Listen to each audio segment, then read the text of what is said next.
বিসমিল্লাহির রহমানির রাহিম। আল্লাহ তাআলা বলেন, মানুষকে তিনি সৃষ্টি করেছেন পোড়া মাটির মতো শুকনো মাটি থেকে এবং জিনকে সৃষ্টি করেছেন ধোঁয়াবিহীন অগ্নিশিখা থেকে। সুতরাং তোমরা উভয়ে তোমাদের প্রতিপালকের কোন অনুগ্রহ অস্বীকার করবে? আমি তো মানুষ সৃষ্টি করেছি ছাঁচে ঢালা শুকনো ঠনঠনে মাটি থেকে এবং তার পূর্বে সৃষ্টি করেছি জিন লুহাওয়ার আগুন থেকে। ইবনু আব্বাস রাদিয়াল্লাহু আনহু, ইরিমা, মুজাহিদ ও হাসান রহমতুল্লাহ প্রমুখ বলেন, অগ্নিস্ফুলিঙ্গের শীর্ষ প্রান্ত থেকে। অন্য এক বর্ণনায় আছে যে এত লোকের অর্থ তার নির্যাস ও সর্বোত্তম অংশ থেকে। আর একটু আগে আমরা জুহরি, উরওয়া ও আয়েশা রাদিয়াল্লাহু আনহা সূত্রে উল্লেখ করে এসেছি যে আয়েশা রাদিয়াল্লাহু আনহা বলেন, রাসূলুল্লাহ সাল্লাল্লাহু আলাইহি ওয়াসাল্লাম বলেছেন, ফেরেশতাকুলকে নূর থেকে এবং জিন জাতিকে আগুন থেকে সৃষ্টি করা হয়েছে, আর আদম আলাইহিস সালাম কে সৃষ্টি করা হয়েছে সে উপাদান দ্বারা যার বিবরণ তোমাদেরকে দেয়া হয়েছে। বেশ কিছু তাফসীর বিশেষজ্ঞ বলেছেন যে জিন জাতিকে আদম আলাইহিস সালাম এর পূর্বেই সৃষ্টি করা হয়। তাদের পূর্বে পৃথিবীতে হিন ও বিন্দের এরা জিনদেরই একটি সম্প্রদায় বিশেষ বসবাস ছিল। আল্লাহ তাআলা জিনদেরকে তাদের উপর বিজয়ী করলে তারা তাদের কতককে হত্যা করে এবং কতককে পৃথিবী থেকে নির্বাসন দেয়, তারপর নিজেরাই সেখানে বসবাস করতে শুরু করে। সুদ্দী রহমতুল্লাহ তার তাফসিরে ইবনু আব্বাস রাদিয়াল্লাহু আনহু ও ইবন মাসুদ রাদিয়াল্লাহু আনহু প্রমুখ সাহাবা থেকে বর্ণনা করেন যে আল্লাহ তাআলা যা সৃষ্টি করতে চেয়েছিলেন তা সৃষ্টি করা শেষ করে আর সে সমাসীন হন। তারপর ইবলিসকে দুনিয়ার ফেরেশতাদের প্রধান নিযুক্ত করেন। ইবলিস ফেরেশতাদেরই একটি গোত্রভুক্ত ছিল যাদেরকে জিন বলা হতো। তাদেরকে জিন নামে এজন্য অভিহিত করা হতো কারণ তারা হল জান্নাতের রক্ষী বাহিনী। ইবলিসও তার ফেরেশতাদের সঙ্গে রক্ষণাবেক্ষণের দায়িত্ব পালন করত। এক পর্যায়ে তার মনে এভাবের উদয় হয় যে ফেরেশতাদের উপর আমার শ্রেষ্ঠত্ব আছে বলেই তো আল্লাহ আমাকে এ ক্ষমতা দান করেছেন। জাহাক রহমতুল্লাহ ইবনু আব্বাস রাদিয়াল্লাহু আনহু থেকে বর্ণনা করেন যে জিনরা যখন পৃথিবীতে বিপর্যয় সৃষ্টি করে ও রক্তপাত করে তখন আল্লাহ তাআলা ইবলিসকে তাদের নিকট প্রেরণ করেন। তার সঙ্গে ছিল ফেরেশতাগণের একটি বাহিনী। তারা কতককে হত্যা করে এবং কতককে পৃথিবী থেকে তাড়িয়ে বিভিন্ন দ্বীপে নির্বাসন দেয়।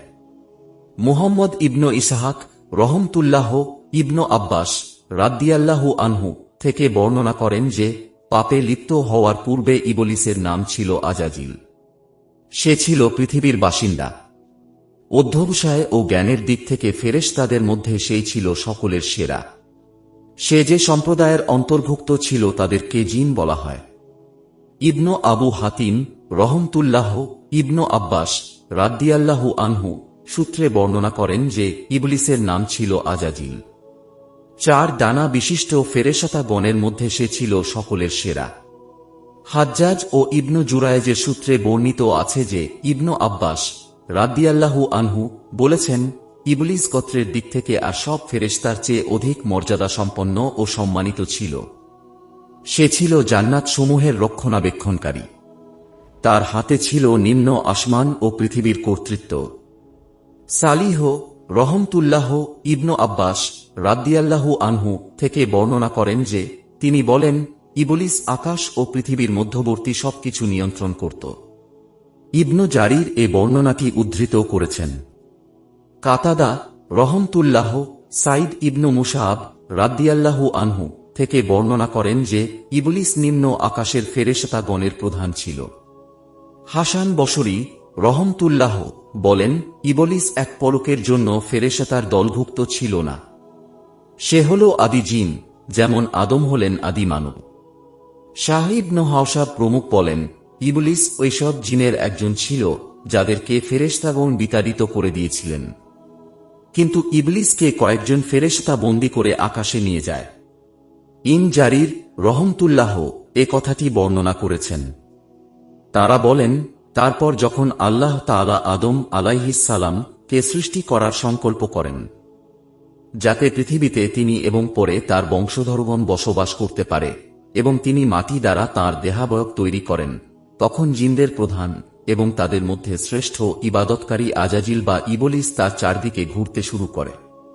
যখন সে দেখতে পেল যে তা একটি শূন্য গর্ভ মূর্তি, তখন সে আঁচ করতে পারল যে এটি এমন একটি দেহাবয়ব যার আত্মসংযম থাকবে না। তারপর সে বলল, যদি তোমার উপর আমাকে ক্ষমতা দেওয়া হয় তাহলে অবশ্যই আমি তোমাকে ধ্বংস করব, আর যদি আমার উপর তোমাকে ক্ষমতা দেয়া হয় তাহলে আমি অবশ্যই তোমার অবাধ্যতা করব। তারপর যখন আল্লাহ তাআলা আদমের মধ্যে তাঁর রূহের সঞ্চার করেন এবং তাকে সিজদা করার জন্য ফেরেশতাগণকে আদেশ দেন, তখন প্রবল হিংসাবশে ইবলিস তাকে সিজদা করা থেকে বিরত থাকে এবং বলে, আমি তার চাইতে উত্তম। আমাকে তুমি আগুন থেকে সৃষ্টি করেছ, আর তাকে সৃষ্টি করেছ কাদা মাটি থেকে। এভাবে ইবলিস আল্লাহ তাআলার আদেশ অমান্য করে এবং মহান প্রতিপালকের বিরুদ্ধে আপত্তি তুলে সে ভুল যুক্তি প্রদর্শন করে তাঁর প্রতিপালকের রহমত থেকে দূরে সরে যায় এবং ইবাদত করে যে মর্যাদা লাভ করেছিল তা থেকে বিচ্যুত হয়। উল্লেখ্য যে ইবলিস ফেরেশতাগণের মতোই ছিল বটে, তবে সে ফেরেশতা জাতিভুক্ত ছিল না, কারণ সে হল আগুনের সৃষ্টি আর ফেরেশতারা হলেন নূরের সৃষ্টি। এভাবে তার সর্বাধিক প্রয়োজনের মুহূর্তে তার প্রকৃতি তাকে প্রতারিত করে এবং সে তার মূলের দিকে ফিরে যায়। এ প্রসঙ্গে আল্লাহ তাআলা বলেন, তখন ফেরেশতাগণ সকলেই একত্রে সিজদা করল, কিন্তু ইবলিস করল না। সে সিজদাকারীদের অন্তর্ভুক্ত হতে অস্বীকার করল। আল্লাহ তাআলা আরও বলেন, এবং স্মরণ করো, আমি যখন ফেরেশতাদেরকে বলেছিলাম আদমের প্রতি সিজদা করো, তখন সকলেই সিজদা করল ইবলিস ব্যতীত। সে জিনদের একজন, সে তার প্রতিপালকের আদেশ অমান্য করল। তবে কি তোমরা আমার পরিবর্তে তাকে এবং তার বংশধরকে অভিভাবক রূপে গ্রহণ করছ? তারা তো তোমাদের শত্রু। জালিমদের এ বিনিময় কত নিকৃষ্ট। অবশেষে ইবলিসকে ঊর্ধ্বজগৎ থেকে নামিয়ে দেয়া হয় এবং সেখানে কোনো রকম বাস করতে পারে এতটুকু স্থানও তার জন্য হারাম করে দেয়া হয়। অগত্যা সে অপদস্থ, লাঞ্ছিত, ধিক্কৃত ও বিতাড়িত অবস্থায় পৃথিবীতে নেমে আসে। সঙ্গে সঙ্গে তাকে এবং তার অনুসারী জিন ও মানুষের জন্য জাহান্নামের সতর্ক বাণী জানিয়ে দেওয়া হয়। কিন্তু তা সত্ত্বেও সে সকল পথে ও ঘাঁটিতে আদম সন্তানদেরকে বিভ্রান্ত করার জন্য সর্বশক্তি নিয়োগ করে চেষ্টা চালায়। যেমন সে বলল, বলুন তাকে যে আপনি আমার উপর মর্যাদা দান করলেন কেন? কিয়ামতের দিন পর্যন্ত যদি আমাকে অবকাশ দেন তাহলে আমি অল্প কয়েকজন ব্যতীত তার বংশধরকে কর্তৃত্বাধীন করে ফেলব। আল্লাহ বললেন, যাও, তাদের মধ্যে যারা তোমার অনুসরণ করবে জাহান্নামই তোমাদের সকলের শাস্তি, পূর্ণ শাস্তি। তোমার আহ্বানে তাদের মধ্যে যাকে পারো তুমি পদস্খলিত করো, তোমার অশ্বারোহী ও পদাতিক বাহিনী দ্বারা তাদেরকে আক্রমণ করো এবং ধনে ও সন্তান সন্ততিতে শরিক হয়ে যাও এবং তাদেরকে প্রতিশ্রুতি দাও। শয়তান তাদেরকে যে প্রতিশ্রুতি দেয় তা ছলনা মাত্র। আমার বান্দাদের উপর তোমার কোনো ক্ষমতা নেই। কর্মবিধায়ক হিসেবে তোমার প্রতিপালকই যথেষ্ট। সার কথা, জিন জাতিকে আগুন থেকে সৃষ্টি করা হয়েছে। তারা আদম সন্তানদের মতো পানাহার ও বংশ বিস্তার করে। তাদের কতক ঈমানদার ও কতক কাফির। যেমন আল্লাহ তাআলা তাদের সম্পর্কে সূরা আহকাফে বলেন, স্মরণ করো, আমি তোমার প্রতি আকৃষ্ট করেছিলাম একদল জিনকে যারা কুরআন পাঠ শুনছিল। যখন তারা তার নিকট উপস্থিত হল তারা একে অপরকে বলতে লাগল, চুপ করে শুনো। যখন কুরআন পাঠ সমাপ্ত হল তারা তাদের সম্প্রদায়ের নিকট সতর্ককারী রূপে ফিরে তারা বলেছিল, হে আমাদের সম্প্রদায়, আমরা এমন এক কিতাবের পাঠ শুনে এসেছি যা অবতীর্ণ হয়েছে মূসার পরে, যা তার পূর্ববর্তী কিতাবকে সমর্থন করে এবং সত্য ও সরল পথের দিকে পরিচালিত করে। হে আমাদের সম্প্রদায়, আল্লাহ দিকে আহ্বানকারীর প্রতি সাড়া দাও এবং তার প্রতি বিশ্বাস স্থাপন করো। আল্লাহ তোমাদের পাপ ক্ষমা করবেন এবং মর্মন্তুদ শাস্তি থেকে তোমাদের রক্ষা করবেন। কেউ যদি আল্লাহর দিকে আহ্বানকারীর প্রতি সাড়া না দেয় তবে সে পৃথিবীতে আল্লাহর অভিপ্রায় ব্যর্থ করতে পারবে না এবং আল্লাহ ব্যতীত তাদের কোনো সাহায্যকারী থাকবে না। তারাই সুস্পষ্ট বিভ্রান্তিতে রয়েছে। আল্লাহ তাআলা বলেন, বলো, আমার প্রতি ওহী প্রেরিত হয়েছে যে জিনদের একটি দল মনোযোগ দিয়ে শুনেছে এবং বলেছে, আমরা তো এক বিস্ময়কর কুরআন শুনেছি যা সঠিক পথ নির্দেশ করে, ফলে আমরা তাতে বিশ্বাস স্থাপন করেছি। আমরা কখনো আমাদের প্রতিপালকের কোনো শরিক এবং নিশ্চয় সমুচ্চ আমাদের প্রতিপালকের মর্যাদা তিনি গ্রহণ করেননি কোনো পত্নী অথবা কোনো সন্তান। এবং যে আমাদের মধ্যকার নির্বধরা আল্লাহর সম্বন্ধে অতি অবাস্তব উক্তি করত, অথচ আমরা মনে করতাম মানুষ এবং জিন আল্লাহ সম্বন্ধে কখনো মিথ্যা আরোপ করবে না। আর যে কতিপয় মানুষ কতক জিনের শরণ নিত, ফলে তারা জিনদের অহংকার বাড়িয়ে দিত। আর জিনরা বলেছিল, তোমাদের মতো মানুষও মনে করে যে মৃত্যুর পর আল্লাহ কাউকেও পুনরুত্থিত করবেন না। এবং আমরা চেয়েছিলাম আকাশের তথ্য সংগ্রহ করতে, কিন্তু আমরা দেখতে পেলাম কঠোর প্রহরী ও উল্কাপিণ্ড দ্বারা আকাশ পরিপূর্ণ। আর পূর্বে আমরা আকাশের বিভিন্ন ঘাঁটিতে সংবাদ শোনার জন্য বসতাম, কিন্তু এখন কেউ সংবাদ শুনতে চাইলে সে তার উপর নিক্ষেপের জন্য প্রস্তুত জ্বলন্ত উল্কাপিণ্ডের সম্মুখীন হয়। আমরা জানি না জগদ্বাসীর অমঙ্গলই অভিপ্রেত, না তাদের পালনকর্তা তাদের মঙ্গল সাধন করার ইচ্ছা রাখেন। এবং আমাদের কতক সৎকর্ম পরায়ণ এবং কতক তার ব্যতিক্রম, আমরা ছিলাম বিভিন্ন পথের অনুসারী। এখন আমরা বুঝেছি যে আমরা পৃথিবীতে আল্লাহকে পরাভূত করতে পারব না এবং পলায়ন করেও তাকে ব্যর্থ করতে পারব না। আমরা যখন পথ নির্দেশক বাণী শুনলাম তখন তাতে বিশ্বাস স্থাপন করলাম। যে ব্যক্তি তার প্রতিপালকের প্রতি বিশ্বাস করে তার কোনো ক্ষতি ও কোনো অন্যায়ের আশঙ্কা থাকবে না। আমাদের কতক আত্মসমর্পণকারী এবং কতক সীমালঙ্ঘনকারী। যারা আত্মসমর্পণ করে তারা সুনিশ্চিতভাবে সত্য পথ বেছে লয়। অপরপক্ষে সীমালঙ্ঘনকারী তো জাহান্নামেরই ইন্ধন। তারা যদি সত্য পথে প্রতিষ্ঠিত থাকত, তাদেরকে আমি প্রচুর ভারী বর্ষণের মাধ্যমে সমৃদ্ধ করতাম, যা দিয়ে আমি তাদেরকে পরীক্ষা করতাম। যে ব্যক্তি তার প্রতিপালকের শরণ থেকে বিমুখ হয়, তিনি তাকে দুঃসহ শাস্তিতে প্রবেশ করাবেন।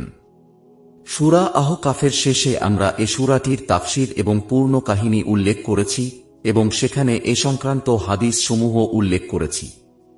এরা ছিল নাসিবিন এর জিনদের একটি দল। কোন বর্ণনা মতে তারা ছিল বুশরার জিন। রাসূলুল্লাহ সাল্লাল্লাহু আলাইহি ওয়াসাল্লাম মক্কা ভূমির বনে নাকলায় তাঁর সঙ্গীদের নিয়ে দাঁড়িয়ে নামাজ পড়ছিলেন। এ সময় তারা তাঁর নিকট দিয়ে অতিক্রমকালে থেমে মনোযোগ সহকারে তাঁর কুরআন তেলাওয়াত শুনতে থাকে। তারপর রাসূলুল্লাহ সাল্লাল্লাহু আলাইহি ওয়াসাল্লাম তাদের নিয়ে সারারাত ধরে বৈঠক করেন। এ সময় তারা রাসূলুল্লাহ সাল্লাল্লাহু আলাইহি ওয়াসাল্লাম কে তাঁর আদেশ নিষেধ সংক্রান্ত কিছু বিষয় সম্পর্কে প্রশ্ন করে। তারা তাকে খাদ্য সম্পর্কে প্রশ্ন করলে তিনি তাদেরকে বললেন, যেসব হাড়ের উপর আল্লাহর নাম উচ্চারণ করা হবে সেগুলোকে তোমরা গোশতে পরিপূর্ণ পাবে, আর গোবর মাত্রই তোমাদের জীব জানোয়ারের খাদ্য। আর নবী করিম সাল্লাল্লাহু আলাইহি ওয়াসাল্লাম এ দুটো বস্তু দ্বারা ইস্তিনজা করতে নিষেধ করে বলেছেন, এ দুটো বস্তু তোমাদের ভাইদের জিনের খাদ্য। এবং রাস্তায় পেশাব করতে তিনি নিষেধ করেছেন, কারণ তা জিনদের আবাসস্থল। রাসূলুল্লাহ সাল্লাল্লাহু আলাইহি ওয়াসাল্লাম তাদেরকে সূরা আর রহমান পাঠ করে শুনান। যখনই তিনি তার তবে তোমাদের প্রতিপালকের কোন নিয়ামত তোমরা অস্বীকার করবে এ আয়াতটি পাঠ করতেন, তারা বলতো অংশ।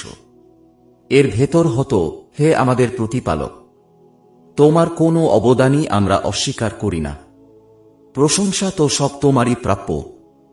পরবর্তীতে নবী করিম সাল্লাল্লাহু আলাইহি ওয়াসাল্লাম যখন লোকদেরকে এ সূরাটি পাঠ করে শুনান আর তারা নিশ্চুপ বসে থাকে, তখন তিনি এ ব্যাপারে জিনদের প্রশংসা করে বললেন, উত্তরদানে তারা তোমাদের চেয়ে উত্তম ছিল।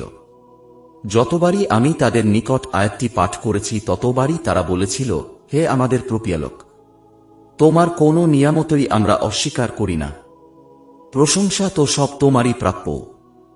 ইমাম তিরমিজি রহমতুল্লাহ জুবাইর রাদিয়াল্লাহু আনহু সূত্রে এবং ইন জারির রহমতুল্লাহ ও বাজার রহমতুল্লাহ ইবন উমর রাদিয়াল্লাহু আনহুর সূত্রে হাদিসটি বর্ণনা করেছেন। মুমিন জিনদের ব্যাপারে এ মতভেদ আছে যে তারা কি জান্নাতে প্রবেশ করবে, নাকি তাদের পুরস্কার শুধু এই হবে যে তাদেরকে আগুন দ্বারা শাস্তি দেয়া হবে না। তবে সঠিক কথা হল তারা জান্নাতে প্রবেশ করবে। কুরআনের বক্তব্যের ব্যাপ্তি এর প্রমাণ। তাছাড়া আল্লাহ তাআলা বলেন, আর যে ব্যক্তি আল্লাহর সামনে উপস্থিত হওয়ার ভয় পোষণ করে তার জন্য আছে দুটো জান্নাত। সুতরাং তোমরা উভয়ে তোমাদের প্রতিপালকের কোন অনুগ্রহ অস্বীকার করবে? এ আয়াতে আল্লাহ তাআলা জান্নাতের কথা উল্লেখ করে জিনদের প্রতি তাঁর অনুগ্রহের কথা স্মরণ করিয়ে দিয়েছেন। কাজেই তারা জান্নাত না পাওয়ার হলে আল্লাহ তাআলা তাদেরকে নিয়ামত দানের ওয়াদার কথা উল্লেখই করতেন না। এ ব্যাপারে এ দলিলটি যথেষ্ট। ইমাম বুখারী রহমতুল্লাহ বর্ণনা করেন যে আবু সাঈদ খুদরী রাদিয়াল্লাহু আনহু রাবী আব্দুল্লাহকে বলেন, আমি তোমাকে দেখতে পাচ্ছি যে তুমি ছাগল ও মুক্ত প্রান্তর পছন্দ করো। অতএব যখন তুমি তোমার বকরীর পালে ও মাঠে ময়দানে থাকবে তখন উচ্চৈঃস্বরে আজান দেবে, কারণ জিন, মানুষ ও অন্য বস্তু যেই মুয়াজিনের শব্দ শুনতে পায় কিয়ামতের দিন সেই তার পক্ষে সাক্ষ্য দেবে। আবু সাঈদ খুদরী রাদিয়াল্লাহু আনহু বলেন, এ কথাটি আমি রাসূলুল্লাহ সাল্লাল্লাহু আলাইহি ওয়াসাল্লাম থেকে শুনেছি। পক্ষান্তরে জিনদের মধ্যে যারা কাফির, শয়তান এদেরই অন্তর্ভুক্ত, আর তাদের প্রধান নেতা হল মানব জাতির আদি পিতা আদম আলাইহিস সালাম এর শত্রু ইবলিস। আল্লাহ তাআলা তাকে এবং তার বংশধরকে আদম আলাইহিস সালাম ও তার বংশধরের উপর ক্ষমতা দান করেছেন, এবং যারা তাঁর প্রতি ঈমান আনবে তাঁর রাসূলগণকে বিশ্বাস করবে ও তাঁর শরীয়তের অনুসরণ করবে, তিনি তাঁদের হেফাজতের দায়িত্বও নিয়েছেন। যেমন আল্লাহ তাআলা বলেন, আমার বান্দাদের উপর তোমার কোনো ক্ষমতা নেই, কর্মবিধায়ক হিসেবে তোমার প্রতিপালকই যথেষ্ট।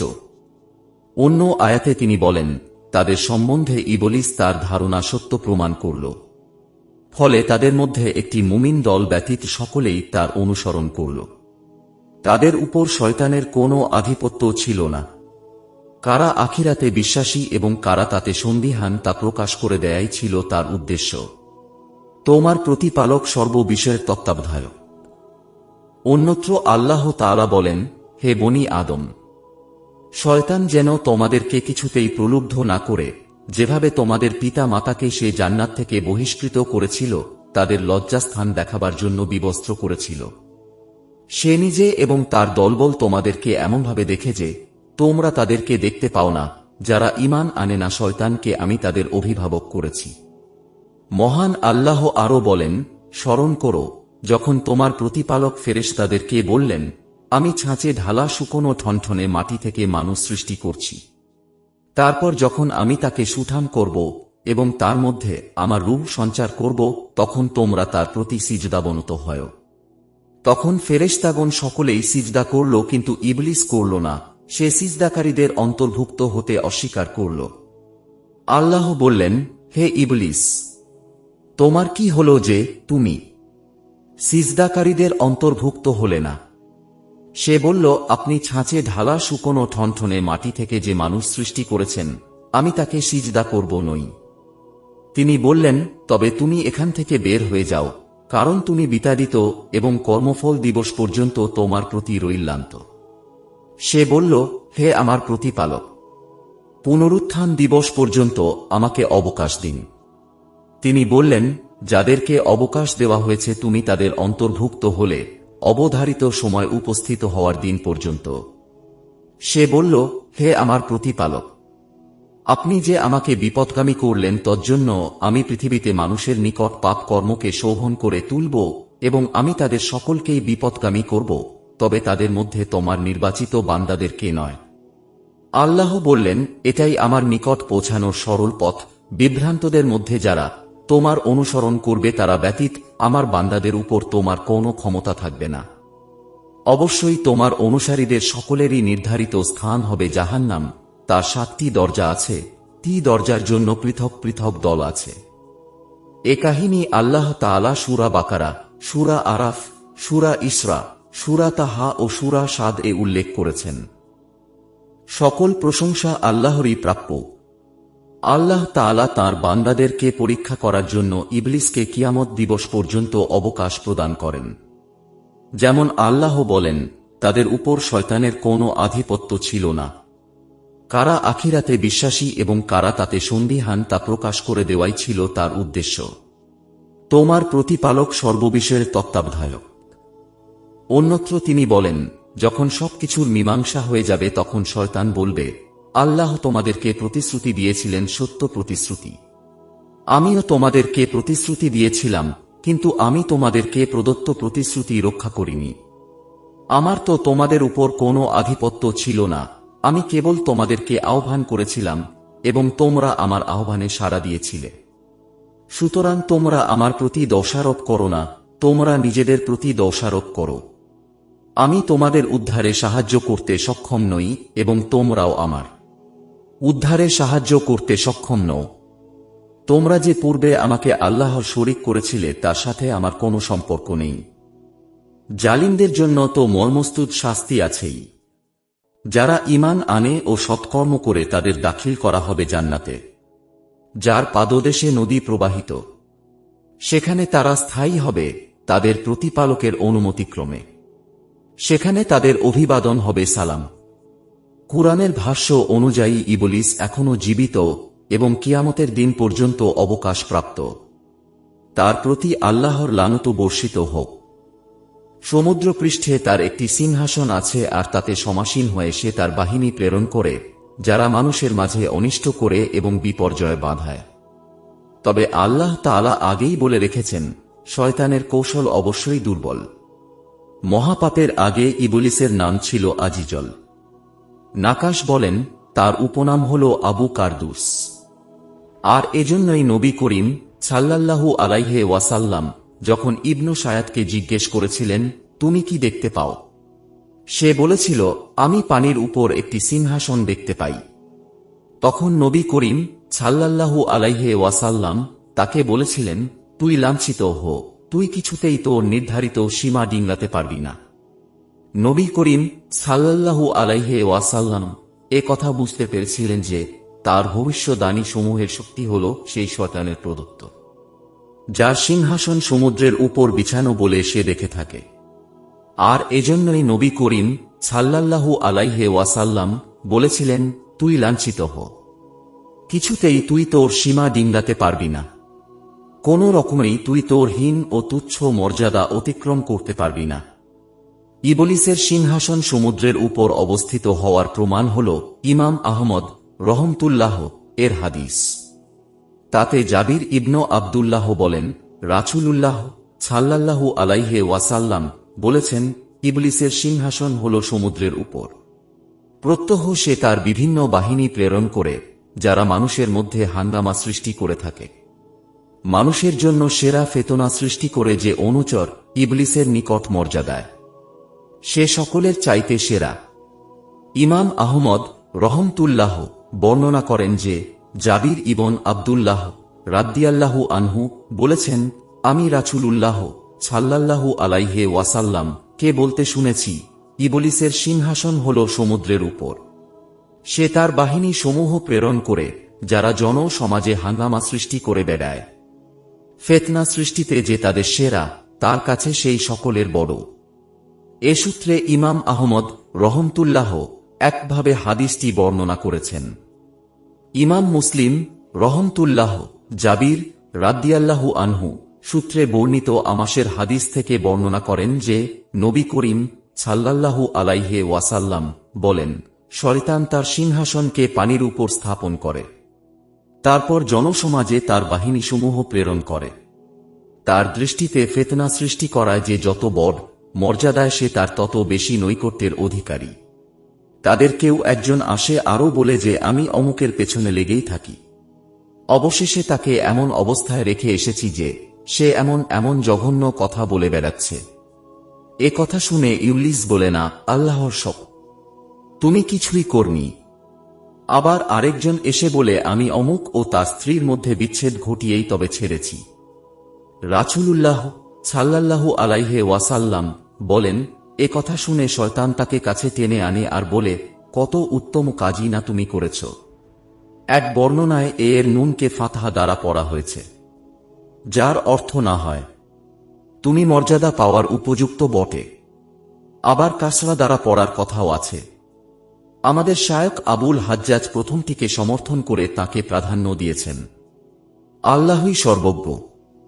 শয়তানদের থেকে লব্ধ জাদু, মানুষ শয়তান হোক বা জিন, শয়তান দুই পরম আপনজনের মাঝে বিচ্ছেদ সৃষ্টি হওয়াই তার পরিণতি।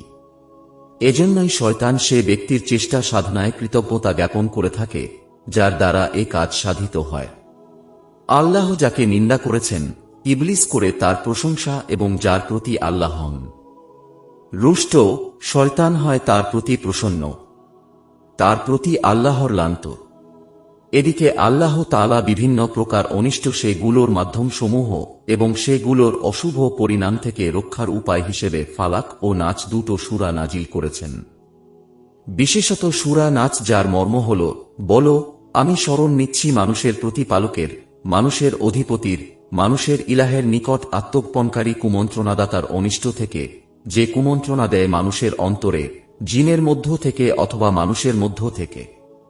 সহিহ বুখারী ও মুসলিমে আনাস রাদিয়াল্লাহু আনহু সূত্রে এবং সহিহ বুখারীতে হুচায়ন কন্যা সাফিয়া রাদিয়াল্লাহু আনহা সূত্রে বর্ণিত আছে যে রাসূলুল্লাহ সাল্লাল্লাহু আলাইহি ওয়াসাল্লাম বলেছেন, শয়তান আদম সন্তানের শিরায় শিরায় চলাচল করে থাকে। হাকিম আবু ইয়ালা আল মুসিলি বর্ণনা করেন যে আনাস রাদিয়াল্লাহু আনহু বলেন, রাসূলুল্লাহ সাল্লাল্লাহু আলাইহি ওয়াসাল্লাম বলেছেন, শয়তান আদম সন্তানের হৃৎপিণ্ডের উপর তার নাকের অগ্রভাগ স্থাপন করে আছে। যদি আদম সন্তান আল্লাহকে স্মরণ করে তাহলে শয়তান পিছিয়ে যায়, আর যদি সে আল্লাহকে বিস্মৃত হয় তাহলে শয়তান তার হৃদয়কে কবজা করে নেয়। এটাই হল যেভাবে আল্লাহর মৌখিক জিকর অন্তর থেকে শয়তানকে বিতাড়িত করে, ঠিক সেভাবে তা মানুষকে আল্লাহর কথা স্মরণ করিয়ে দেয়, ভুলে যাওয়া ব্যক্তিকেও স্মরণ করিয়ে দেয়। যেমন আল্লাহ তাআলা বলেন, যদি তুমি ভুলে যাও তবে তোমার প্রতিপালককে স্মরণ করবে। আবার মূসা আলাইহিস সালাম এর সঙ্গী তাকে বলেছিলেন, শয়তানই তার কথা বলতে আমাকে ভুলিয়ে দিয়েছিল। অন্য আয়াতে আল্লাহ তাআলা বলেন, শয়তান তাকে তার প্রভুর নিকট তার বিষয় বলার কথা ভুলিয়ে দিল। ইউসুফ আলাইহিস সালাম যখন সাকিকে বলেছিলেন যে তুমি তোমার মনিবের নিকট আমার কথা বলবে, সে তার মনিব বাদশাহর নিকট তা বলতে ভুলে গিয়েছিল, আর এ ভুলে যাওয়াটা ছিল শয়তানের পক্ষ থেকে। ফলে ইউসুফ আলাইহিস সালাম কয়েক বছর কারাগারে অবরুদ্ধ থাকেন। এজন্যই আল্লাহ তাআলা পরে বলেন, দুইজন কারাবন্দীর মধ্যে যে মুক্তি পেয়েছিল এবং দীর্ঘকাল পরে যার স্মরণ হল সে বলল। আর এই যে আমরা বললাম সে লোকটি ভুলে গিয়েছিল, সে হল সাকি। দু অভিমতের মধ্যে এটাই সঠিক কথা। তাফসিরে আমরা একে সপ্রমাণ বর্ণনা করেছি। আল্লাহই সর্বজ্ঞ। রাসূলুল্লাহ সাল্লাল্লাহু আলাইহি ওয়াসাল্লাম এর সোয়ারিতে তাঁর পেছনে উপবেশনকারী এক ব্যক্তি থেকে বর্ণনা করতে শুনেছি যে একদিন নবী করিম সাল্লাল্লাহু আলাইহি ওয়াসাল্লাম কে নিয়ে তাঁর গাধা হুঁচ খায়। তখন আমি বললাম, শয়তান বদনজোর করেছে। আমার এ কথা শুনে নবী করিম সাল্লাল্লাহু আলাইহি ওয়াসাল্লাম বললেন, শয়তান বদনজোর করেছে বলো না। কেন না, যখন তুমি বলবে শয়তান বদনজোর করেছে, তখন সে গর্বিত হয়ে যাবে আর বলবে, আমার শক্তি দ্বারা আমি তাকে ধরাশায়ী করেছি।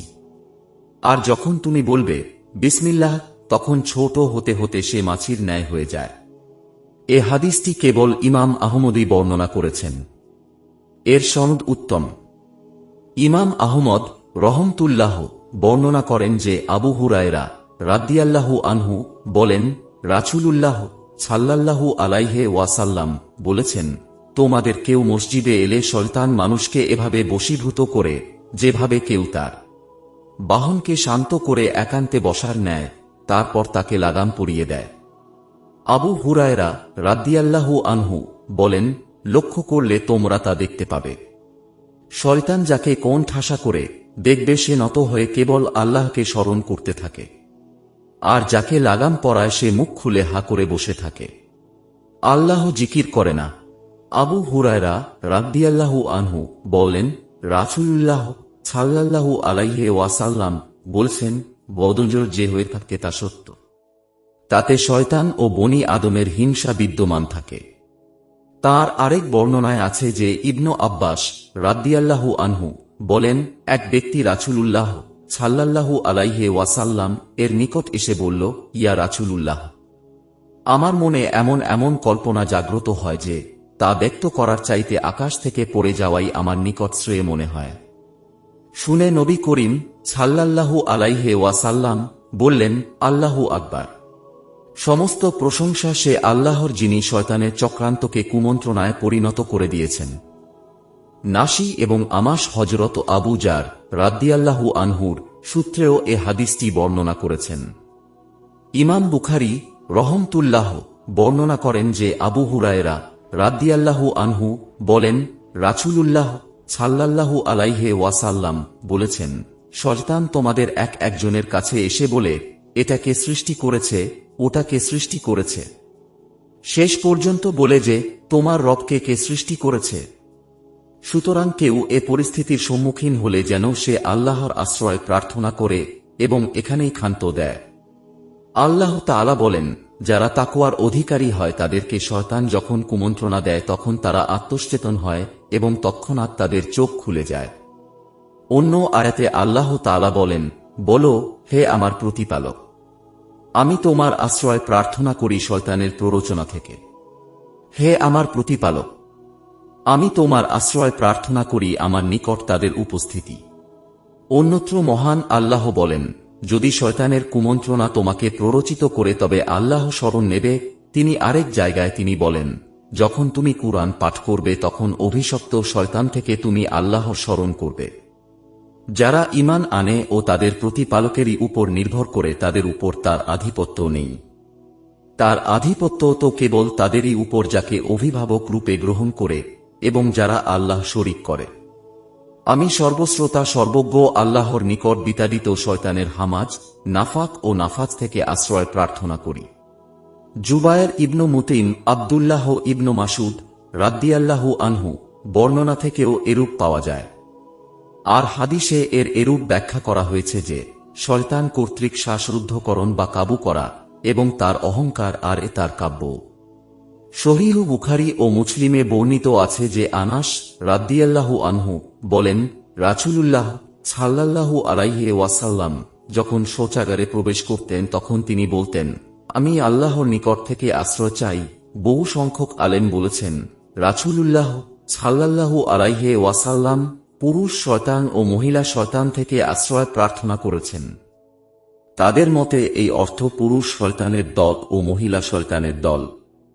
ইমাম আহমদ রহমতুল্লাহ বর্ণনা করেন যে আবু হুরায়রা রাদিয়াল্লাহু আনহু বলেন, রাসূলুল্লাহ সাল্লাল্লাহু আলাইহি ওয়াসাল্লাম বলেছেন, কেউ বাথরুমে গেলে সে যেন আড়াল করে নেয়।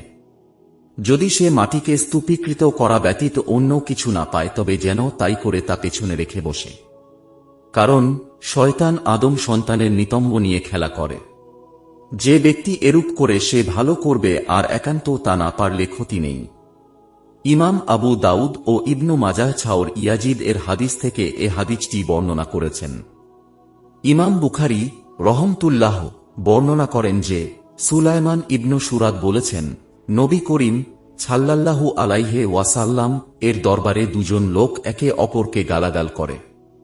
আমরা তখন তাঁর নিকট বসা ছিলাম। দেখলাম ওদের একজন তার সঙ্গীকে এমন রাগান্বিত হয়ে গালাগাল করছে যে তার চেহারা লাল হয়ে গেছে। তা দেখে নবী করিম সাল্লাল্লাহু আলাইহি ওয়াসাল্লাম বললেন, আমি অবশ্য এমন একটি কথা জানি, যদি সে তা বলে তাহলে তার রাগ দূরীভূত হবে। যদি সে বলে আমি বিতাড়িত শয়তান থেকে আল্লাহর নিকট আশ্রয় চাই, এ কথা শুনে উপস্থিত লোকজন লোকটিকে বলল, তুমি কি শুনছ না নবী করিম সাল্লাল্লাহু আলাইহি ওয়াসাল্লাম কি বলছেন? উত্তরে সে বলল, আমি পাগল নই। ইমাম মুসলিম, আবু দাউদ এবং নাসাইও আমাস থেকে বিভিন্ন সূত্রে হাদিসটি বর্ণনা করেছেন। ইমাম আহমদ রহমতুল্লাহ বর্ণনা করেন যে ইবনু উমর রাদিয়াল্লাহু আনহু বলেন, রাসূলুল্লাহ সাল্লাল্লাহু আলাইহি ওয়াসাল্লাম বলেছেন, তোমাদের কেউ যেন বাম হাতে পানাহার না করে, কারণ শয়তান বাম হাতে পানাহার করে থাকে। এ সন্দেহে এটা ইমাম বুখারী ও মুসলিমের শর্তে উত্তীর্ণ। আর সহিহ বুখারীতে এ হাদিসটি অন্য সূত্রে বর্ণিত হয়েছে। ইমাম আহমদ রহমতুল্লাহ বর্ণনা করেন যে আয়েশা রাদিয়াল্লাহু আনহা বলেন, রাসূলুল্লাহ সাল্লাল্লাহু আলাইহি ওয়াসাল্লাম বলেছেন, যে ব্যক্তি তার বাম হাতে আহার করে তার সঙ্গে শয়তান আহার করে, আর যে ব্যক্তি তার বাম হাতে পান করে শয়তানও তার সঙ্গে পান করে। ইমাম আহমদ রহমতুল্লাহ বর্ণনা করেন যে আবু জিয়াদ তাহান রহমতুল্লাহ বলেন, আমি আবু হুরায়রা রাদিয়াল্লাহু আনহু কে বলতে শুনেছি যে নবী করিম সাল্লাল্লাহু আলাইহি ওয়াসাল্লাম এক ব্যক্তিকে দাঁড়িয়ে পান করতে দেখে তাকে বললেন, বমি করো। লোকটি বলল, কেন? নবী করিম সাল্লাল্লাহু আলাইহি ওয়াসাল্লাম বললেন, তুমি কি এতে খুশি হবে যে তোমার সঙ্গে বিড়াল পান করুক? সে বলল, জি না। তখন নবী করিম সাল্লাল্লাহু আলাইহি ওয়াসাল্লাম বললেন, কিন্তু তোমার সঙ্গে তো এমন এক প্রাণী পান করেছে যে বিড়ালের চাইতেও নিকৃষ্ট, অর্থাৎ শয়তান। এ সূত্রে ইমাম আহমদ রহমতুল্লাহ একভাবেই হাদিসটি বর্ণনা করেছেন। তিনি আবু হুরায়রা রাদিয়াল্লাহু আনহু সূত্রে আরও বলেন, রাসূলুল্লাহ সাল্লাল্লাহু আলাইহি ওয়াসাল্লাম বলেছেন, যে ব্যক্তি দাঁড়িয়ে পান করে যদি সে জানত তার পেটে কি আছে, তাহলে অবশ্যই সে ইচ্ছে করে বমি করত। এ হাদিসটি ভিন্ন সূত্রেও বর্ণিত হয়েছে। ইমাম আহমদ রহমতুল্লাহ বর্ণনা করেন, আব্দুল্লাহ ইবনু জুবায়ের জাবির রাদিয়াল্লাহু আনহু কে জিজ্ঞেস করেছিলেন যে আপনি কি নবী করিম সাল্লাল্লাহু আলাইহি ওয়াসাল্লাম কে এ কথা বলতে শুনেছেন যে মানুষ ঘরে প্রবেশকালে এবং আহারের সময় বিসমিল্লাহ বললে শয়তান তার সঙ্গীদেরকে বলে, এখানে তোমাদের থাকাও নেই, খাবারও নেই।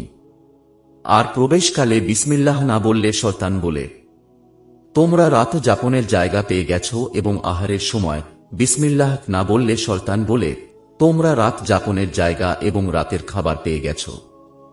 জবাবে জাবির রাদিয়াল্লাহু আনহু বললেন, হ্যাঁ। ইমাম বুখারী রহমতুল্লাহ বর্ণনা করেন যে ইবন উমর রাদিয়াল্লাহু আনহু বলেন, রাসূলুল্লাহ সাল্লাল্লাহু আলাইহি ওয়াসাল্লাম বলেছেন, সূর্যোদয়কালে যখন তার প্রান্তদেশ দেখা যায়, তখন পুরোপুরি তা উদিত না হওয়া পর্যন্ত তোমরা সালাত স্থগিত রাখো, এবং যখন সূর্য অস্ত যেতে থাকে তা পুরোপুরি না ডুবা পর্যন্ত সালাত স্থগিত রাখো। আর সূর্যের উদয় ও অস্তকে তোমরা নামাজের সময় সাব্যস্ত করো না, কারণ সূর্য শয়তানের শিংয়ের মধ্যবর্তী স্থানে উদিত হয়ে থাকে। ইমাম মুসলিম এবং নাসাইও হাদিসটি বর্ণনা করেছেন। ইমাম বুখারী রহমতুল্লাহ বর্ণনা করেন যে ইবন উমর রাদিয়াল্লাহু আনহু বলেন, আমি রাসূলুল্লাহ সাল্লাল্লাহু আলাইহি ওয়াসাল্লাম কে দেখেছি যে তিনি পূর্ব দিকে ইশারা করে বলেছিলেন, শুনে রেখো, ফেতনা এখানে, ফেতনা এখানে, যেখান থেকে শয়তানের শিং আত্মপ্রকাশ করে থাকে। আবু দাউদ, তিরমিজি, নাসাই ও ইবনে মাজাহ শরীফে আছে যে রাসূলুল্লাহ সাল্লাল্লাহু আলাইহি ওয়াসাল্লাম রৌদ্র ও ছায়ার মাঝখানে বসতে নিষেধ করে বলেছেন, তা হল শয়তানের মজলিস। হাদিস বিশারদগণ এর কয়েকটি অর্থের উল্লেখ করেছেন। তন্মধ্যে সর্বোত্তম হল এই যে, যেহেতু অভিজ্ঞতায় দেখা গেছে যে এরূপ স্থানে বসলে অঙ্গসৌষ্ঠব নষ্ট হয়, তাই শয়তান তা পছন্দ করে, কেননা তার নিজের অবয়বই কুৎসিত, আর এটা সর্বজন বেদিত। এজন্যই আল্লাহ তাআলা বলেছেন, তার জাহান্নামের তলদেশ থেকে উদ্গত জাকুম বৃক্ষের মোচা যেন শয়তানের মাথা। সঠিক কথা হল, আয়াতে শয়তান বলতে শয়তানি বুঝানো হয়েছে, এক শ্রেণীর গাছ নয়, যেমন কোন তাফসীরবিদের ধারণা। আল্লাহই সর্বজ্ঞ। কেননা স্বতঃস্ফূর্তভাবেই মানুষের মনে এ বদ্ধমূল ধারণা রয়েছে যে শয়তান কদর্যতার এবং ফেরেশতাগণ সৌন্দর্যের আধার। আর এজন্যই আল্লাহ তাআলা বলেন, কি তার মোচা যেন শয়তানের মাথা। পক্ষান্তরে ইউসুফ আলাইহিস সালাম এর রূপ দেখে মহিলাগণ বলেছিল, অদ্ভুত আল্লাহর মাহাত্ম্য, এত মানুষ নয়, এত এক মহিমান্বিত ফেরেশতা। ইমাম বুখারী রহমতুল্লাহ বর্ণনা করেন যে জাবির রাদিয়াল্লাহু আনহু বলেন, নবী করিম সাল্লাল্লাহু আলাইহি ওয়াসাল্লাম বলেছেন, রাত যখন ছায়াপাত করে তখন তোমরা তোমাদের শিশু কিশোরদেরকে ঘরে আটকে রাখবে, কারণ শয়তানগণ এ সময় ছড়িয়ে পড়ে। তারপর রাতের কিছু সময় পার হয়ে গেলে তাদেরকে ছেড়ে দেবে এবং দরজা বন্ধ করে আল্লাহর নাম নেবে, বাতি নিভিয়ে দেবে ও আল্লাহর নাম উচ্চারণ করবে, পান পাত্রের মুখ বেঁধে রাখবে ও আল্লাহর নাম উচ্চারণ করবে, এবং বরতন ঢেকে রাখবে ও আল্লাহর নাম উচ্চারণ করবে। তার উপর কিছু একটা ফেলে রেখে হলেও তা করবে। বর্ণনায় আছে, শয়তান বন্ধ জিনিস খুলতে পারে না। ইমাম আহমদ রহমতুল্লাহ বর্ণনা করেন যে জাবির রাদিয়াল্লাহু আনহু বলেন, রাসূলুল্লাহ সাল্লাল্লাহু আলাইহি ওয়াসাল্লাম বলেছেন, তোমরা তোমাদের দরজাগুলো বন্ধ করে দাও, বরতনগুলো ঢেকে রাখো, পানপাত্রগুলোর মুখ বেঁধে রাখো এবং বাতিগুলো নিভিয়ে দাও। কারণ শয়তান বন্ধ দরজা খুলতে পারে না, ঢাকনা উন্মুক্ত করে না এবং বন্ধন খুলে না, আর ইঁদুর তো বসবাসকারীদের সহ ঘরে আগুনি ধরিয়ে দেয়। ইমাম বুখারী রহমতুল্লাহ বর্ণনা করেন যে ইবনু আব্বাস রাদিয়াল্লাহু আনহু বলেন, রাসূলুল্লাহ সাল্লাল্লাহু আলাইহি ওয়াসাল্লাম বলেন, আপন স্ত্রীগমনকালে তোমাদের কেউ যদি বলে, হে আল্লাহ, আমাদেরকে তুমি শয়তান থেকে দূরে রাখো এবং আমাকে তুমি যা দান করেছ তা থেকে শয়তানকে দূরে রাখো, তাহলে এই মিলনে তাদের কোনো সন্তান জন্মালে শয়তান তার ক্ষতি করতে পারে না এবং তার উপর তার আধিপত্য বিস্তার করতে পারে না। হাদিসটি ভিন্ন সূত্রে বর্ণিত হয়েছে। আরেকটি রিওয়াতে ঈষৎ পরিবর্তন সহ উক্ত দুয়ার পূর্বে বিসমিল্লাহ শব্দটি অতিরিক্ত এসেছে। ইমাম বুখারী রহমতুল্লাহ বর্ণনা করেন যে আবু হুরায়রা রাদিয়াল্লাহু আনহু বলেন, রাসূলুল্লাহ সাল্লাল্লাহু আলাইহি ওয়াসাল্লাম বলেছেন, তোমাদের কেউ ঘুমালে শয়তান তার মাথার পশ্চাৎভাগে 3টি গিঁট দেয়।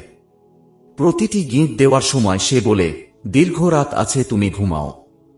যদি সে জেগে ওঠার পর আল্লাহকে স্মরণ করে তাহলে একটি গিঁট খুলে যায়। তারপর যদি অজু করে তাহলে আরেকটি গিঁট খুলে যায়।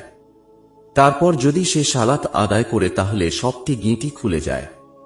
ফলে সে প্রফুল্ল ও প্রশান্ত চিত্তে সকালে ওঠে। অন্যথায় সে সকালে ওঠে কলুষিত মন ও অলস দেহ নিয়ে। ইমাম বুখারী রহমতুল্লাহ বর্ণনা করেন যে আবু হুরায়রা রাদিয়াল্লাহু আনহু বলেন, রাসূলুল্লাহ সাল্লাল্লাহু আলাইহি ওয়াসাল্লাম বলেছেন, যখন তোমাদের কেউ ঘুম থেকে জেগে ওঠে এবং অজু করতে যায় তখন সে যেন 3 বার পানি নিয়ে নাক ঝেড়ে নেয়, কেননা শয়তান তার নাকের ছিদ্রে রাতযাপন করে থাকে। ইমাম মুসলিম এবং ইমাম নাসাই ভিন্ন ভিন্ন সূত্রে এ হাদিসটি বর্ণনা করেছেন। ইমাম বুখারী রহমতুল্লাহ বর্ণনা করেন যে আব্দুল্লাহ রাদিয়াল্লাহু আনহু বলেন, রাসূলুল্লাহ সাল্লাল্লাহু আলাইহি ওয়াসাল্লাম এর নিকট আলোচনা হল যে এক ব্যক্তি সারারাত নিদ্রা যায়, তারপর ভোর হলে জাগ্রত হয় শুনে রাসূলুল্লাহ সাল্লাল্লাহু আলাইহি ওয়াসাল্লাম বললেন, লোকটির দোকানে তো শয়তান পেশাব করে দিয়েছে। রাসূলুল্লাহ সাল্লাল্লাহু আলাইহি ওয়াসাল্লাম দুই কানে বললেন নাকি শুধু কানে বললেন, এ ব্যাপারে রাবী সন্দেহ প্রকাশ করেছেন। ইমাম মুসলিম, ইমাম বুখারী, নাসাই এবং ইবনু মাজাহ ভিন্ন সূত্রে হাদিসটি বর্ণনা করেছেন। ইমাম বুখারী রহমতুল্লাহ বর্ণনা করেন যে আবু হুরায়রা রাদিয়াল্লাহু আনহু বলেন, রাসূলুল্লাহ সাল্লাল্লাহু আলাইহি ওয়াসাল্লাম বলেছেন, যখন নামাজের আজান দেওয়া হয় তখন শয়তান বাজু নিঃসরণ করতে করতে পিছু হটে যায়। আজান শেষ হয়ে গেলে আবার এসে পড়ে। তারপর ইকামতকালে শয়তান আবার হটে যায়। ইকামত শেষ হয়ে গেলে আবার এসে সে মানুষ ও তার অন্তরের মাঝে অবস্থান নেয় এবং বলতে শুরু করে যে, তুমি এটা স্মরণ করো, ওটা স্মরণ করো। শেষ পর্যন্ত লোকটি ভুলেই যায় যে সে নামাজ 3 রাকাত পড়ল নাকি 4 রাকাত। তারপর 3 রাকাত পড়ল নাকি 4 রাকাত পড়ল তা নির্ণয় করতে না পেরে 2টি সিজদা সাহু করে নেয়। ইমাম আহমদ রহমতুল্লাহ বর্ণনা করেছেন যে আনাস রাদিয়াল্লাহু আনহু বলেন, রাসূলুল্লাহ সাল্লাল্লাহু আলাইহি ওয়াসাল্লাম বলেছেন, তোমরা নামাজের সারিগুলো ঘনভাবে সন্নিবিষ্ট করে নাও, কারণ শয়তান ফাঁকে দাঁড়িয়ে যায়। আহমদ রহমতুল্লাহ বর্ণনা করেন যে আনাস রাদিয়াল্লাহু আনহু বলেন, রাসূলুল্লাহ সাল্লাল্লাহু আলাইহি ওয়াসাল্লাম বলতেন, তোমরা সারিগুলো ঘনভাবে সন্নিবিষ্ট করে নাও, এক সারিকে আরেক সারির কাছাকাছি করে নাও এবং কাঁধে কাঁধ মিলিয়ে নাও। যে সত্তার হাতে মুহাম্মাদের প্রাণ, তাঁর শপথ, নিঃসন্দেহে আমি দেখতে পাচ্ছি যে শয়তান সারির ফাঁকা জায়গায় ঢুকে পড়ে যেন সে একটি পাখি। ইমাম বুখারী রহমতুল্লাহ বর্ণনা করেন যে আবু সাঈদ রাদিয়াল্লাহু আনহু বলেন, রাসূলুল্লাহ সাল্লাল্লাহু আলাইহি ওয়াসাল্লাম বলেছেন, তোমাদের কারো সম্মুখ দিয়ে কোনো কিছু অতিক্রম করলে যেন সে তাকে বাধা দেয়। যদি সে অগ্রাহ্য করে তাহলে যেন আবারও বাধা দেয়।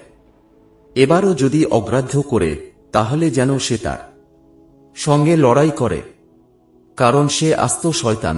মুসলিম এবং আবু দাউদ রহমতুল্লাহ ও ভিন্ন সূত্রে এ হাদিসটি বর্ণনা করেছেন।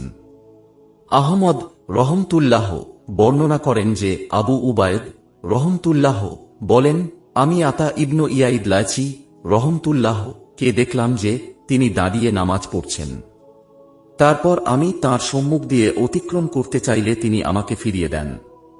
পরে তিনি বললেন, আবু সাইদ খুদরি রাদিয়াল্লাহু আনহু আমার নিকট বর্ণনা করেছেন যে রাসূলুল্লাহ সাল্লাল্লাহু আলাইহি ওয়াসাল্লাম একদিন ফজর নামাজ আদায় করছিলেন আর তিনি আবু সাইদ রাদিয়াল্লাহু আনহু তাঁর পেছনে কিরাত পড়ছিলেন। তখন রাসূলুল্লাহ সাল্লাল্লাহু আলাইহি ওয়াসাল্লাম এর কিরাত পাঠে বিঘ্ন ঘটে। সালাত শেষ করে তিনি বললেন, যদি তোমরা আমার ও ইবলিসের ব্যাপারটি দেখতে। হাত বাড়িয়ে আমি ওর গলা টিপে ধরেছিলাম, এমনকি আমি আমার বৃদ্ধাঙ্গুলিও তার পাশের অঙ্গুলির মাঝখানে ওর মুখের লালার শীতলতা অনুভব করি। আমার ভাই সুলাইমানের দুয়া না থাকলে নিঃসন্দেহে ও মসজিদের কোনো একটি খুঁটির সঙ্গে শৃঙ্খলাবদ্ধ হয়ে যেত আর মদিনার শিশুরা তাকে নিয়ে খেলত। অতএব তোমাদের মধ্যকার যারে ক্ষমতা আছে যে সে তার ও কেবলার মধ্যকার অন্তরায় ঠেকাতে পারবে তাহলে সে যেন তা অবশ্যই করে। ইমাম আবু দাউদ হাদিসটির যার ক্ষমতা আছে অংশটি বর্ণনা করেছেন। ইমাম বুখারী রহমতুল্লাহ বর্ণনা করেন যে আবু হুরায়রা রাদিয়াল্লাহু আনহু বলেন, রাসূলুল্লাহ সাল্লাল্লাহু আলাইহি ওয়াসাল্লাম একদিন কোনো এক সালাত আদায় করে বললেন, শয়তান এসে আমার সালাত নষ্ট করে দিতে চেয়েছিল, কিন্তু আল্লাহ তাকে কাবু করার শক্তি আমাকে দান করেছেন। ইমাম মুসলিম ও নাসাই রহমতুল্লাহ হাদিসটি সবিস্তারে বর্ণনা করেছেন। সুলাইমান আলাইহিস সালাম সম্পর্কে আল্লাহ তাআলা সংবাদ প্রদান করেন যে তিনি বলেছিলেন, হে আমার প্রতিপালক, আমাকে ক্ষমা করো এবং আমাকে দান করো এমন এক রাজ্য যার অধিকারী আমি ছাড়া আর কেউ যেন না হয়, তুমি তো পরম দাতা। এ আয়াতের ব্যাখ্যায় ইমাম বুখারী রহমতুল্লাহ বর্ণনা করেন যে আবু হুরায়রা রাদিয়াল্লাহু আনহু বলেন, রাসূলুল্লাহ সাল্লাল্লাহু আলাইহি ওয়াসাল্লাম বলেছেন, আমার সালাত বরবাদ করার জন্য গত রাতে দুষ্ট এক জিন আমার উপর চড়াও হয়, কিন্তু আল্লাহ তাআলা তাকে কাবু করার শক্তি আমাকে দান করেন। ফলে আমার ইচ্ছে হল তাকে ধরে এনে মসজিদের একটি খুঁটির সঙ্গে বেঁধে রাখি আর ভোরে উঠে তোমরা সকলেই তাকে দেখতে পাও। কিন্তু পরক্ষণে আমার ভাই সুলাইমান আলাইহিস সালাম এর এই উক্তিটি মনে পড়ে যায়। রাবী বলেন, ফলে রাসূলুল্লাহ সাল্লাল্লাহু আলাইহি ওয়াসাল্লাম তাকে ব্যর্থ মনোরথ করে ফিরিয়ে দেন।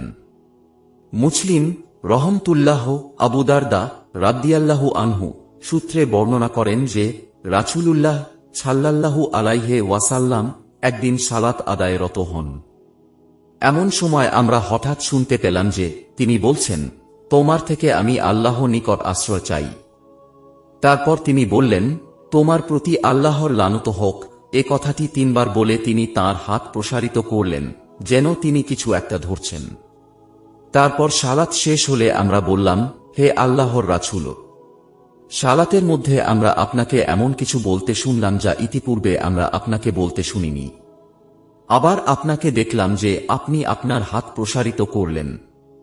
জবাবে তিনি বললেন, আমার মুখে নিক্ষেপ করার জন্য আল্লাহর দুশমন ইবলিস একটি অগ্নিপিণ্ড নিয়ে আসে। তাই আমি 3 বার বললাম, তারপর বললাম, কিন্তু সে সরল না। তারপর আমি তাকে ধরতে মনস্থ করি। আল্লাহ শপথ, যদি আমাদের ভাই সুলাইমানের দুয়া না থাকত তাহলে সে বন্দী হয়ে যেত আর মদিনাবাসীদের শিশু সন্তানরা তাকে নিয়ে খেলা করত। আল্লাহ তাআলা বলেন, পার্থিব জীবন যেন তোমাদেরকে কিছুতেই প্রতারিত না করে এবং সেই প্রবঞ্চক অর্থাৎ শয়তান যেন তোমাদেরকে কিছুতেই আল্লাহ সম্পর্কে প্রবঞ্চিত না করে। অন্যত্র আল্লাহ তাআলা বলেন, শয়তান তোমাদের দুশমন, সুতরাং তাকে তোমরা শত্রু হিসেবে গ্রহণ করো। সে তো তার দলবলকে কেবল এজন্য আহ্বান করে যেন তারা জাহান্নামী হয়। মোট কথা, চলাফেরা, উঠা বসা ইত্যাদি অবস্থায় শয়তান মানুষের সর্বনাশ করার ব্যাপারে তার চেষ্টা ও শক্তি প্রয়োগে বিন্দুমাত্র ত্রুটি করে না। আল্লাহ তাআলা বলেন, শয়তান তোমাদেরকে দারিদ্র্যের ভয় দেখায় এবং কার্পণ্যের নির্দেশ দেয়। আর আল্লাহ তোমাদেরকে তাঁর ক্ষমা এবং অনুগ্রহের প্রতিশ্রুতি প্রদান করেন। আল্লাহ প্রাচুর্যময়, সর্বজ্ঞ। আল্লাহ তাআলার প্রতিশ্রুতি সঠিক ও সত্য, আর শয়তানের প্রতিশ্রুতি মাত্রই বাতিল। সূরা বাকারার ফজিলতে আমরা উল্লেখ করেছি যে শয়তান সে ঘর থেকে পালিয়ে যায় যে ঘরে সূরা বাকারা পাঠ করা হয়। আবার আয়াতুল কুরসির ফজিলতে উল্লেখ করেছি যে যে ব্যক্তি রাতে আয়াতুল কুরসি পাঠ করবে ভোর হওয়া পর্যন্ত শয়তান তার কাছে ঘেঁষতে পারে না। ইমাম বুখারী রহমতুল্লাহ বর্ণনা করেন যে আবু হুরায়রা রাদিয়াল্লাহু আনহু বলেন, রাসূলুল্লাহ সাল্লাল্লাহু আলাইহি ওয়াসাল্লাম বলেছেন, যে ব্যক্তি 100 বার পাঠ করবে তা তার জন্য 10টি গোলাম আজাদ করার তুল্য হবে, তার নামে 100 নেকি লেখা হবে ও তার 100 গুনাহ মুছে ফেলা হবে এবং তা সেদিনের সন্ধ্যা পর্যন্ত তার জন্য শয়তান থেকে নিরাপত্তা স্বরূপ হবে। আর তার চাইতে অধিক আমলকারী ব্যতীত অন্য কেউই তার থেকে উত্তম আমলের অধিকারী বলে বিবেচিত হবে না। ইমাম বুখারী রহমতুল্লাহ বর্ণনা করেন যে আবু হুরায়রা রাদিয়াল্লাহু আনহু বলেন, রাসূলুল্লাহ সাল্লাল্লাহু আলাইহি ওয়াসাল্লাম বলেছেন, ভূমিষ্ঠ হওয়ার সময় প্রত্যেক বনি আদমের দুপার্শ্বে শয়তান তার আঙ্গুল দ্বারা খোঁচা দেয়, তবে মারিয়াম পুত্র ঈসা আলাইহিস সালাম তার ব্যতিক্রম। তাকে খোঁচা দিতে গিয়ে শয়তান তাঁর দেহে জড়ানো আবরণে খোঁচা দিয়ে আসে। ইমাম বুখারী রহমতুল্লাহ বর্ণনা করেছেন যে আবু হুরায়রা রাদিয়াল্লাহু আনহু বলেন, রাসূলুল্লাহ সাল্লাল্লাহু আলাইহি ওয়াসাল্লাম বলেছেন, হাই তোলা হয় শয়তানের পক্ষ থেকে। অতএব তোমাদের কারো হাই আসলে সে যেন যথাসম্ভব তা রোধ করে, কারণ হাই আসার সময় তোমাদের কেউ হা বললে শয়তান হেসে দেয়। তোমাদের কারো হাই আসলে সে যেন যথাসম্ভব তা দমন করে, কারণ হাই তোলার সময় শয়তান ভিতরে ঢুকে পড়ে। ইমাম আহমদ রহমতুল্লাহ বর্ণনা করেন যে আবু হুরায়রা রাদিয়াল্লাহু আনহু বলেন, রাসূলুল্লাহ সাল্লাল্লাহু আলাইহি ওয়াসাল্লাম বলেছেন, আল্লাহ তাআলা হাঁচি পছন্দ করেন আর হাই তোলা ঘৃণা করেন, অথবা রাবী বলেন অপছন্দ করেন। হাই তোলার সময় তোমাদের কেউ হা হা বললে শয়তান একেবারে তার পেট থেকে হাসতে থাকে। ইমাম বুখারী রহমতুল্লাহ বর্ণনা করেন যে আয়েশা রাদিয়াল্লাহু আনহা বলেছেন, আমি নবী করিম সাল্লাল্লাহু আলাইহি ওয়াসাল্লাম কে মানুষের সালাতের মধ্যে এদিক ওদিক দৃষ্টিপাত করা সম্পর্কে জিজ্ঞেস করি। উত্তরে তিনি বললেন, এ হল ছিনতাই যা তোমাদের কারো সালাত থেকে শয়তান ছিনিয়ে নিয়ে যায়।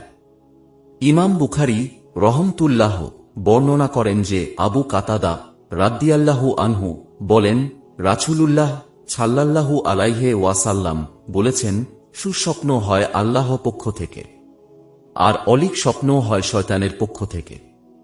অতএব তোমাদের কেউ ভয়ঙ্কর কোনো দুঃস্বপ্ন দেখলে সে যেন তার বাম দিকে থুথু ফেলে এবং তার অনিষ্ট থেকে আল্লাহ নিকট আশ্রয় প্রার্থনা করে, এতে সে তার অনিষ্টের হাত থেকে রক্ষা পাবে।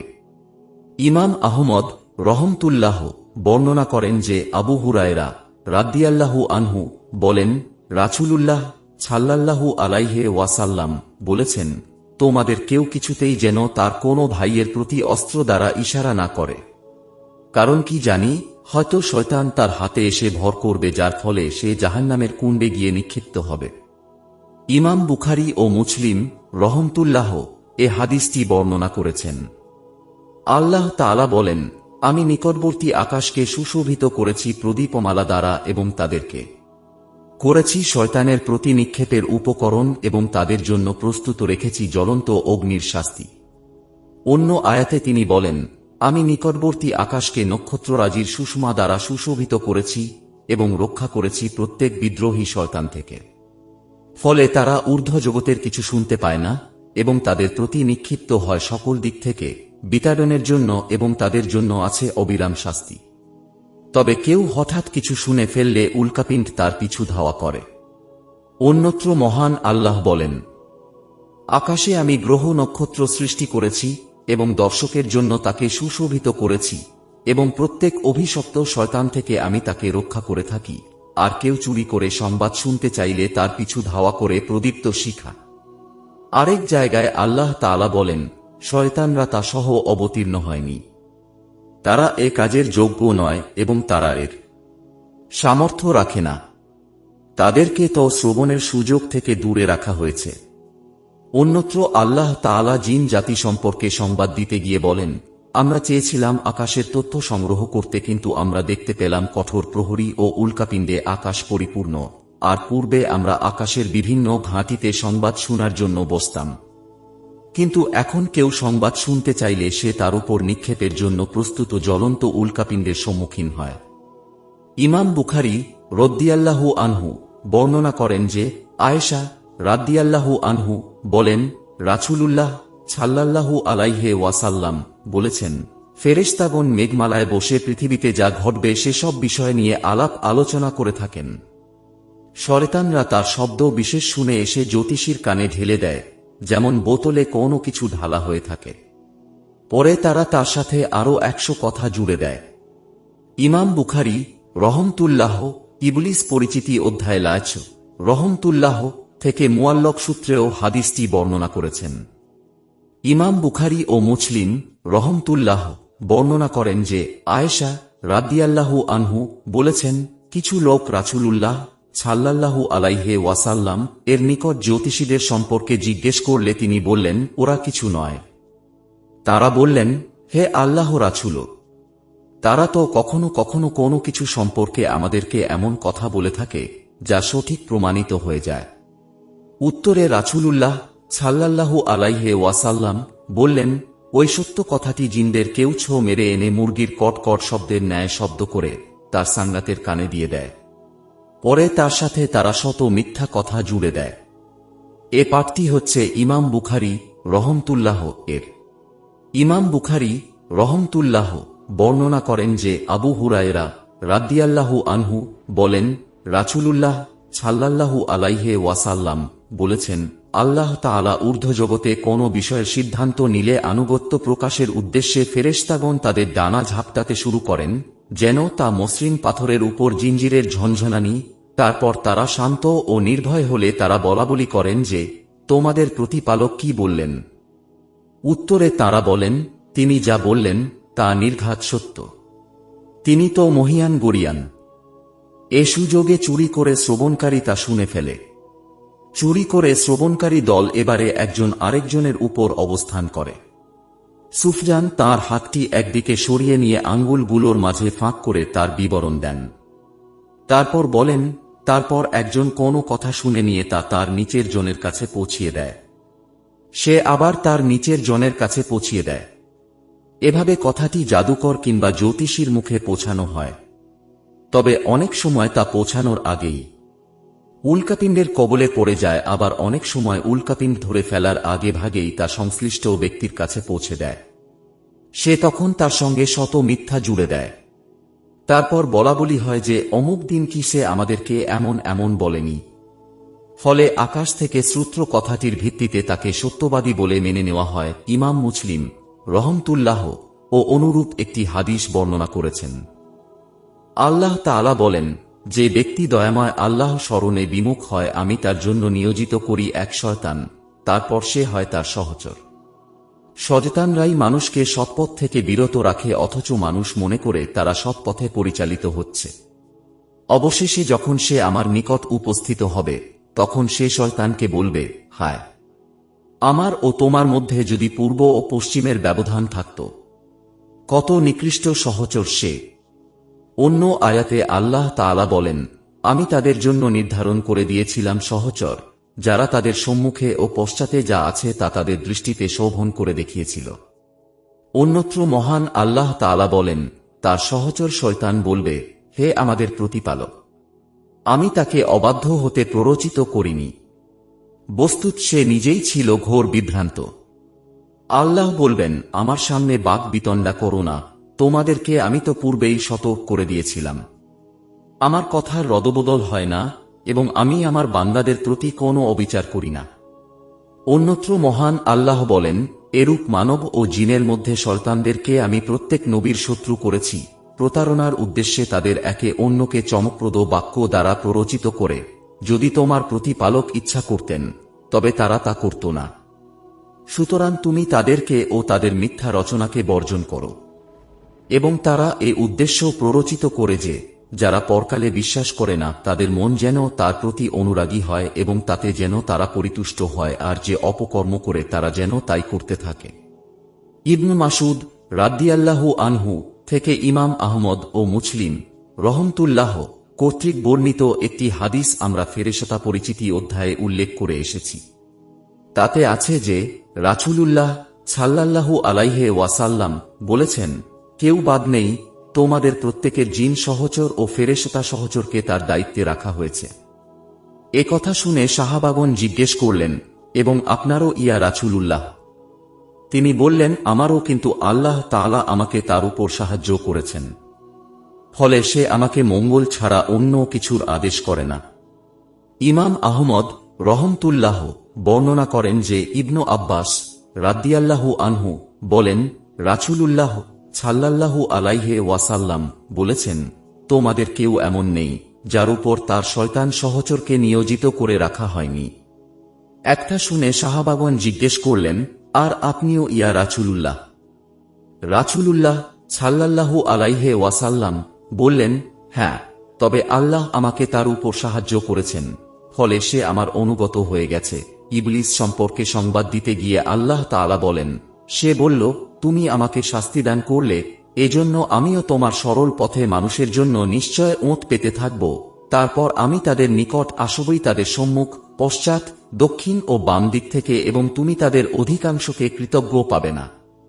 ইমাম আহমদ রহমতুল্লাহ বর্ণনা করেন যে সুবরা ইবনু আবু ফাকিহ রাদিয়াল্লাহু আনহু বলেন, আমি রাসূলুল্লাহ সাল্লাল্লাহু আলাইহি ওয়াসাল্লাম কে বলতে শুনেছি যে শয়তান আদম সন্তানের জন্য বিভিন্ন পথে ওঁত পেতে বসে আছে।